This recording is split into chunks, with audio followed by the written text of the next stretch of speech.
Hey there, and welcome to this week's episode of Own It for Good. I am your host, Felicia Holmes, a transformation coach extraordinaire. And for those of you watching on video, I have a little beach vibe going on, you might notice. I am coming to you from sunny Florida. We're on vacation. And yet I wanted to spend time with you all. I wanted to honor the commitment to myself, own my commitment to doing this podcast and putting this out there and trying to help, even if it's just one person out there that hears my voice and resonates and says, "Oh, wow, what she said and what she's been through has really helped me," then it will be worth it. I want to talk to you. And thank you for tuning in. Here on Own It for Good, we explore the transformation process in general. What is it that you want? Knowing what your full potential is. Do you want to see what that is? And before we can move in that direction, sometimes we have to do a little examination and see what's under the hood that might need to be dealt with, and to own, and therefore get it out the door, sort through it, keep it, repurpose it, whatever. So that's in our brains and our belief systems, all that good stuff and not so good stuff. But specifically today, I wanted to explore the question, why can't I have my cake and eat it too? Or can I? And we use that phrase so often, and I think we all kind of know what it means. It means I want it all. I want to have all my bad habits and, do this amazing thing. Whether, I want to eat all the chocolate cake I want, and I want to look like what I see, in social media or on the magazines of those really great hot bodies. I want to have lots of energy, and I want to drink, half to a full bottle of wine every night. Hello, that was me. And the chocolate cake too, honestly. I wanted it all too, but I really wanted to enjoy all of these luscious things that I really thought I was enjoying. And I spent a lot of time in this space of struggling and straddling that fence. And then today, as I was preparing for this, I thought, what does that even mean? That's kind of a strange saying. So I went to the Googles and I looked it up, and it's really a proverb that means you can't simultaneously retain your cake, like have your cake, and you eat it. Once you've eaten it, it's gone. So therefore, you can't have your cake simultaneously and consume it, until it's gone. So then I was like, okay, well, that makes sense. And maybe those of you that are Christian like I am and familiar with sort of Bible concepts, it's that concept of serving two masters that is talked about in, and I'm sure there's lots of different religions that talk about this concept too. It's straddling that fence. It's the divided mind. It's, there's cognitive dissonance is the fancy scientific word. You cannot have two incompatible things. Hence, the sexy bikini body and all of the rich fattening foods. Or can you? I don't know. Let's explore this today. So a part of what I have learned, especially in the last couple of years, is there is kind of a way to have your cake and eat it too. But you might have to train yourself to like, a different version of cake, or maybe a very small portion. There are ways to do this. But our brain kind of fights against that, and it says, well, that's not really what I want. I want the full thing and a lot of it, and I want this thing over here. So what we need to do is kind of, through knowing some brain science and behavior science and, a lot of these things that are in the coaching world, that we can sort of, hack this process a little bit by working on mindset. Now, that may sound, okay, that sounds doable. Tell me more about that, Felicia. Well, it is easy in some ways. Well, maybe easy is not the word we want to use here. Simple. But simple doesn't always mean easy. So there are some principles that you can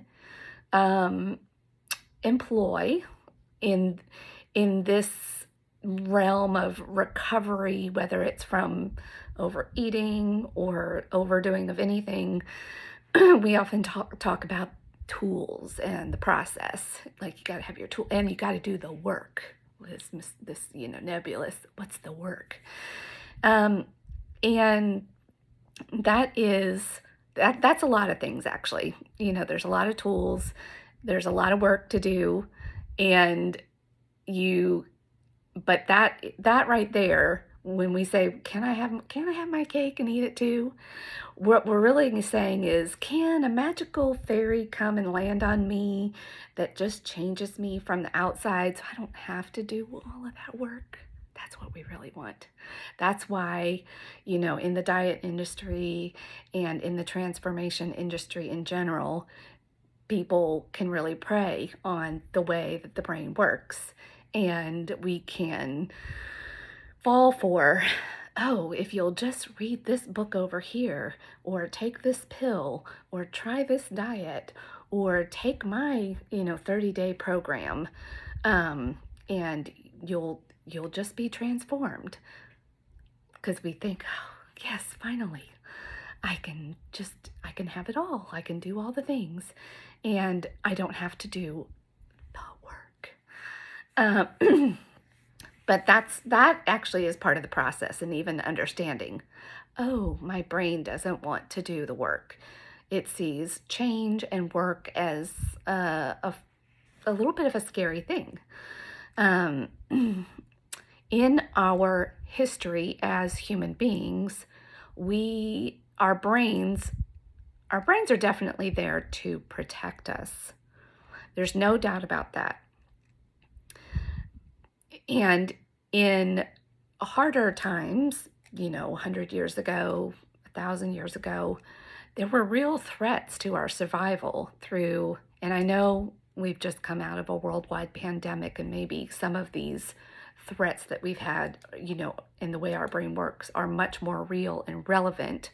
And so maybe that will make this conversation a little bit easier. But our brain was very much in survival, let's protect mode. But as life has gotten a little bit easier over the years, and we've had so many things that come in and help us live longer, make life easier for us. We have clean water, we have safe food, we live in homes with air conditioning and electricity and clean water for the most part, at least in a lot of the Western world. And if you're watching this and you have YouTube, you probably fall in that category. So what is a brain that's designed to protect us to do? Well, it goes into protecting our identity and our day-to-day comfort in existence. So that is where a lot of, not only do our habits come into play and get developed, but then when we try to change a habit, our brain can see that as very threatening. It doesn't like change in general because there's an unknown on the other side of change. Over here, where even if we're not getting the results we want from our current behavior or our belief systems or all of this, it's comfortable. We know this. And I'm sure if you're listening to podcasts, if you've listened to any self-development at all, nothing I'm saying is brand new. And those of you seeing me on YouTube, you're seeing this. The sun just shifted a little, so it may not be the best video, but that's okay. And so we shift from having, all of the things that we know and are, to over here, to I want this thing over here, but we've never done that before. So what is that going to be like? And our brain says, I don't know about that. Even though we don't love the results we're getting over here. We know how to do this. That's often the same sort of thing that actually keeps people in bad relationships, even to the point of being harmed. Why even you've heard of maybe even survivors of kidnappings or abuse, even children, often sometimes can bond to the people that are actually hurting them. Which from the outside looking in, that seems very strange, but that's what's happening there. Their brain, has gotten into such a point. It's like, okay, we know how to do this over here. We don't know how to be over here and be free and thriving. And so often our habits are almost the same situation. We're kind of self-abusing, but we know how to do that. So what do we do when we finally wake up enough to say, okay, I think I would like to have this other goal out here, and I'm kind of tired of this brain space of this divided, can I have my cake and eat it too brain happening here, and trying to serve two masters.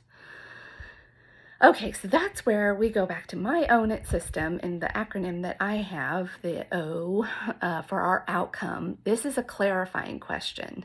So first we need clarity. So I'm going to go through a few points here, and hopefully I'll be able to kind of re-summarize this for you at the end. But we have our, we need to really clarify, okay, what do you really want? What do you want? That sounds like from a movie, right? What do you want? So that is our outcome. We've got to really clarify that. And sometimes we might need to even go into our habit and look at and really examine our attraction to it. Like, for example, in my own example with knowing that drinking an extra few glasses of wine a night was not helping me towards having the slimmer body and healthier body that I want, and more energy. Energy was a big thing for me. And why I had to really go, okay, what do you really want here, Felicia? And as I really dove into coaching, and finally the last couple of years actually being a participant in group coaching and one-to-one coaching and being coached, I was actually able to make a lot more progress a lot more quickly. But I had to really examine what it was that I thought that the wine was providing for me. So you have to really dig a few layers underneath, this is part of the work that we're talking about, that nebulous term that you hear a lot. And the process is to really examine what it is that, first of all, that you believe that your current habit is providing you. What benefit? Obviously, if you're doing something to the point that it's even causing problems in your life, but you still continue to do it, obviously there's some sort of perceived benefit happening there. Even if on the surface you're like, I can't believe I do this, and you're doing some of that negative self-talk that maybe comes with it. And I'd like to just interrupt here, take a time out, and also say, if you're doing that, that is not helping in the process too. So I want to give you permission right here to get rid of the negative self-talk. We don't transform and really shift our identity by being at war with ourselves. We do it through compassion and through understanding. And that's why it's important to know that the brain is always trying to serve us and protect us, number one. So whatever, even if the result is not what you want, and even the behavior itself, you're not maybe proud of or whatever, you can be very proud of what's behind it. And that is the intent, to serve you and protect you. Somewhere along the line, your hardware, the brain, learned this behavior equals good. She's happy when we do this, or he's happy when we do this. So let's keep doing it. We have the chemicals in there going. We'll get into the science of the chemicals another day. But there's something happening there that's a benefit. So you have to dig a few layers deep to do that. And so this is part of the work that you can do when you're trying to define what your outcome is, the O in own it, outcome. And that's a clarity question. So you got to get some clarity first. What is it that you really want?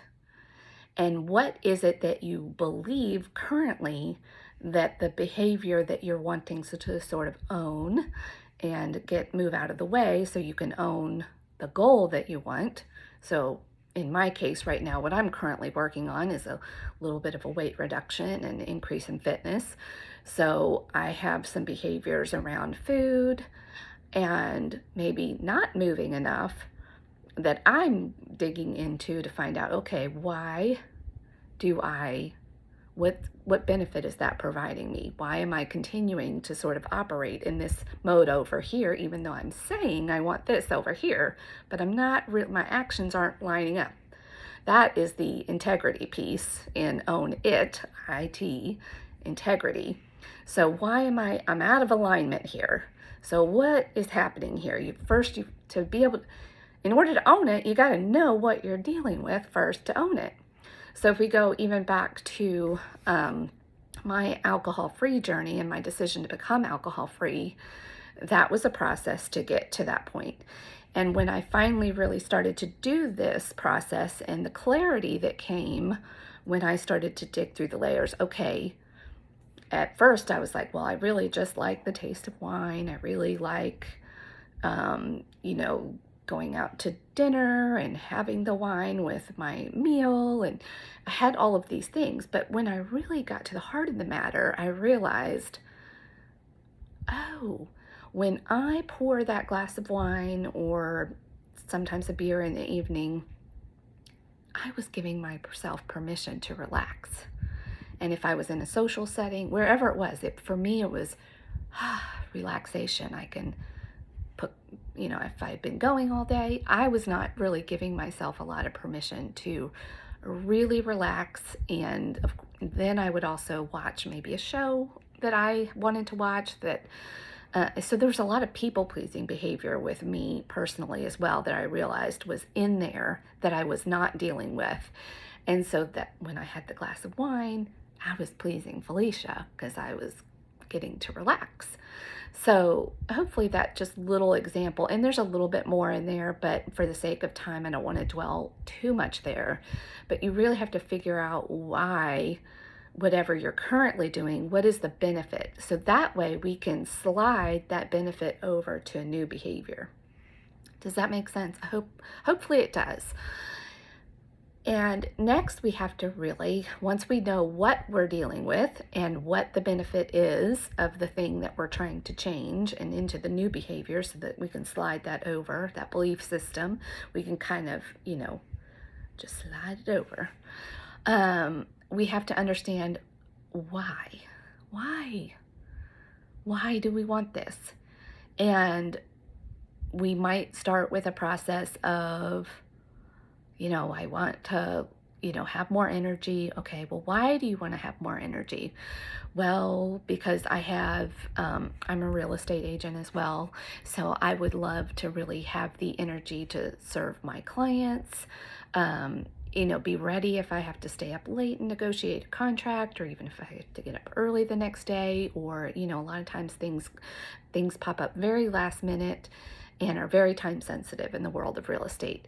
And then I also want to make sure that I'm staying organized and that I can be there for my kids and what they need and what the husband needs, and walk the dogs and keep my house in a halfway decent, just there's a lot of, reasons to have energy for me.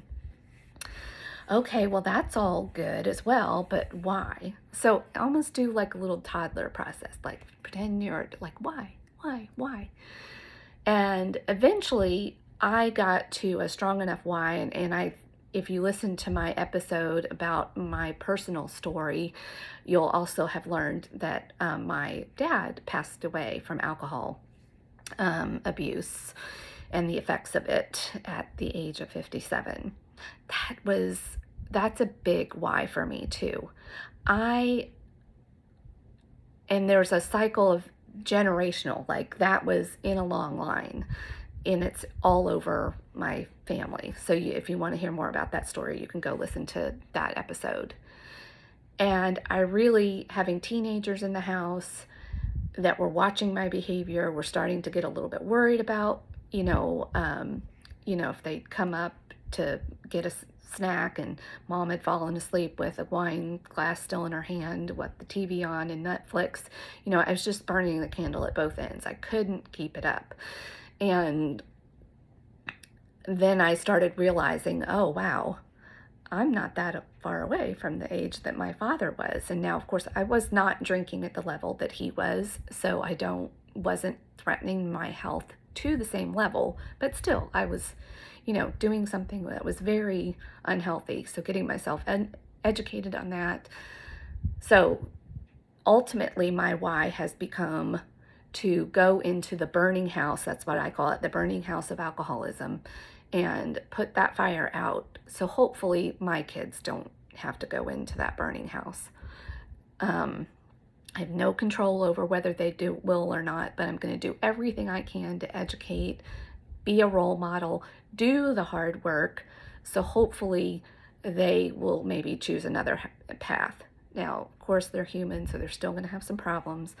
But hopefully if we can generationally turn the tide and make the problems that we're dealing with maybe not quite as life-threatening. Life does not, there's a lot of premature deaths that happen in this world that are completely lifestyle related from overconsumption. Yes, it's true. So that is my big why, something that's big enough that on the days when you don't feel like it and you really want to eat the damn cake, you want to have your cake and you want to eat it too, you can make the choice. You can remember it, like it's strong enough to pull you through towards your goal, keep pulling you towards your goal and helping you get through the days when your motivation, however you're feeling, whatever's happening, isn't doing it for you. And then finally, so so we've clarified with the outcome. What do we want? So O, Y, W. And then we really need to commit. Commitment is a big one.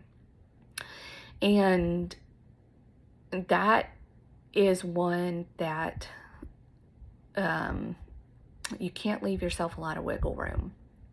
And that is my now what piece, the N in own it. Now what? Commitment. You need to really be all in. And what does all in mean? It means being willing to be uncomfortable, being willing to, get through, when you're crawling out of your skin and your cravings, and you're triggered, and the world is caving in, everybody's annoying you, and you didn't sleep well last night, and all the things, and you just want relief from that, and your brain knows, okay, go do this thing, whatever your it is, go do this thing because that makes us feel better.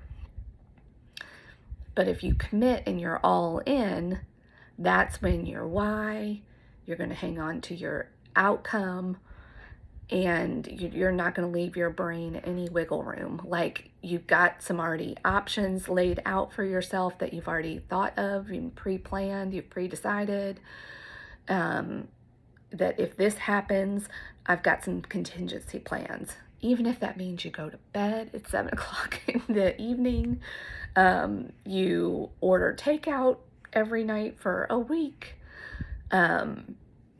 whatever it is to get you through. Delegate. That's another great one. Really build a supportive team. If you live in a household with other people, get your housemates, whether it's your family and kids or roommates, whatever, on board with you. If you are not in a situation like that, join a group. This is where coaching and being coached by a one-on-one coach like myself or another qualified coach, or joining a group coaching program. I know I mentioned that I'm part of a larger community called Sobersis. There are lots of, whatever your it is, there's a group for it out there. So join a group. I will tell you that is one, looking back in hindsight, if I could go back and give advice to myself 10 years ago, I would have said, spend the damn money and do it. It's nothing.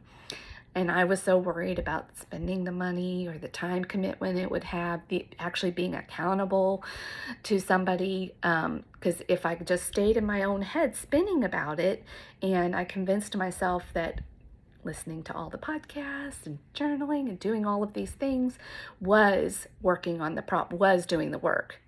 And to an extent, that was a little bit true, but an analogy that I heard recently, and I can't remember who said it, otherwise I would give credit, but it's like trying to wash your car with a toothbrush. Yes, it can be done, and the car will get clean eventually, but you could also go to a car wash. You could get a bucket and a big sponge and a hose. Like, there are a lot better ways to do it. Just because something can be done a certain way doesn't mean it's the best way to do it. And that's what I had convinced myself in, because also in that space of doing it by myself and sort of self-coaching and pouring myself into all this knowledge, I was learning a lot and I was making some progress and some changes. But again, it was at the speed of trying to wash a car with a toothbrush. It would take a long damn time. And even by the time I got to the end of the car, maybe dust had accumulated in dirt on, the other end that I had cleaned maybe hours ago. So if you expand that out to this analogy of coaching, I probably could be where I am. I mean, I don't know. This is the process I was supposed to go through, obviously, because I did.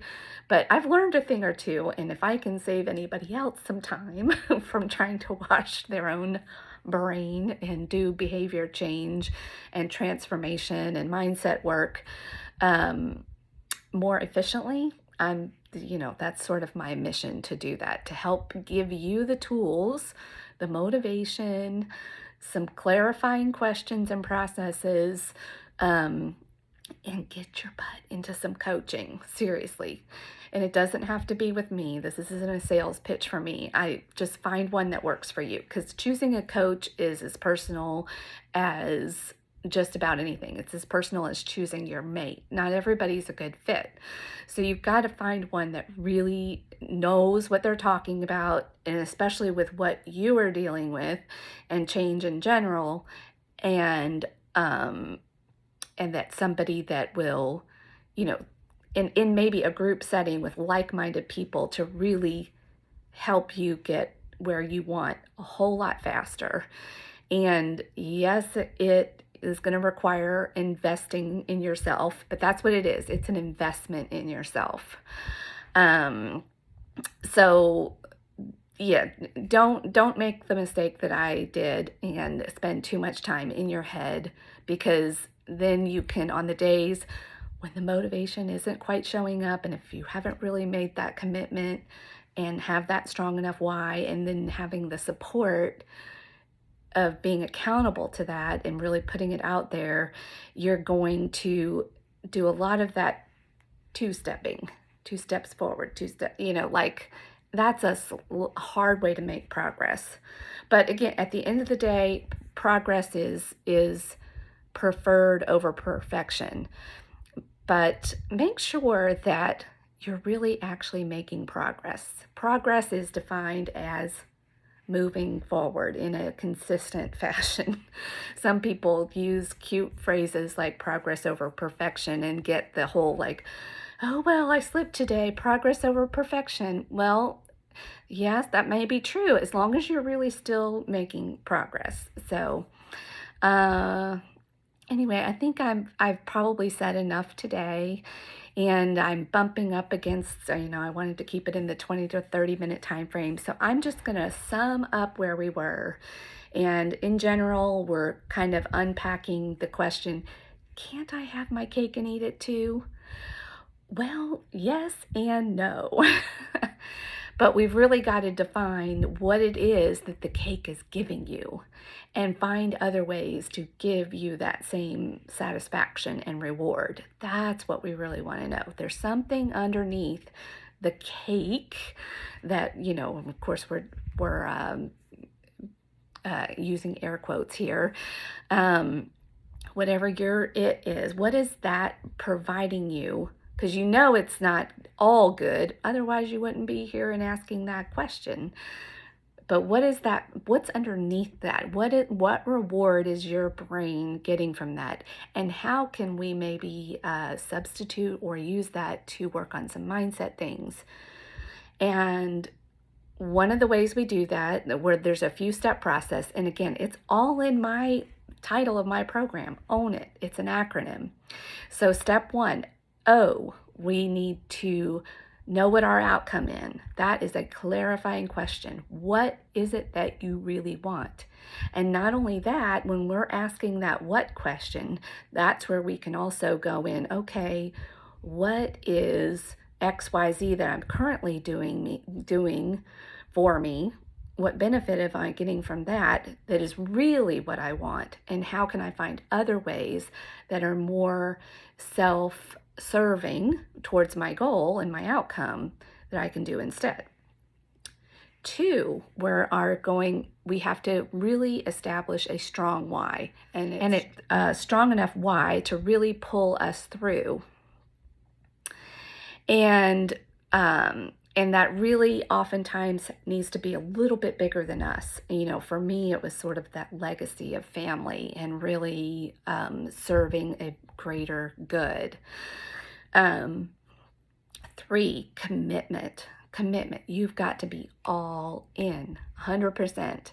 99 is not going to cut it, because your brain will grab onto that 1% when the chips are down, when your energy's down, the shit's hitting the fan. You know what I'm saying? You've got to have that commitment within that commitment, line up some other alternatives of things you can do. And that is the now what, the commitment. Like, now what are you going to do? Now that you know your outcome, O, your why, W, now what? Now is when you've got to commit and then start to take action. From integrity, taking action. So there's my Own It formula, and I accidentally cut off my video, so I am hoping I can splice this all together, or my kids can help me. For those of you watching, you might have seen that, or if you're listening, if there's a break in the audio at all or the video, that's what happened. I did a reflex action, and I'm doing this on my iPhone on vacation, and a notification came up, and just on an impulse, I touched that sucker, and dang. Oh well. So I'm a rookie at this, it shows, and I really appreciate you hanging in with me for another episode of Own It for Good. Bye. Well, while I'm adding on, let me add in one more thing. When doing these videos and trying to, stay on track and watch my notes, all this, like, I'm learning and trying not to do hand motions. But one other important point I wanted to make touch on is the importance of patience and time. Being willing to take the time that it takes for true lasting change. That there are no quick fixes here. So really relaxing and trusting the process. That's part when you hear these terms out there like doing the work and trusting the process, like, what are they even talking about? That's what I was, when I heard that, I was like, what are you even talking about? This is part of what they're talking about. There is no quick fix with the brain to really change and make an identity shift, and for it to just become whatever you're trying to accomplish, just to become who you are and you to become that person. It takes time and patience, and there's going to be stages of that. So if you're not really, if all of what I have talked about today sounds a little daunting and you're not quite ready for that, start journaling about it. Start really listening, thinking, leaning in. Go ahead and maybe sign up for a group coaching program, or sign up for a one-on-one coach. Let them help you. Sometimes we try to do the work of changing ourselves in alone, and it's sort of like trying to, like, you are the ingredients and the what is inside of a bottle, and the label is on the outside, and you're trying to read your own label from the inside, where a coach is there, they're like, oh, let me read your label. It's a lot easier sometimes to get outside subjective help in some of those clarifying questions. But even with that, there is a process to go through and to take your brain through, and just it really does take time and patience. But I'm telling you, it is so worth it.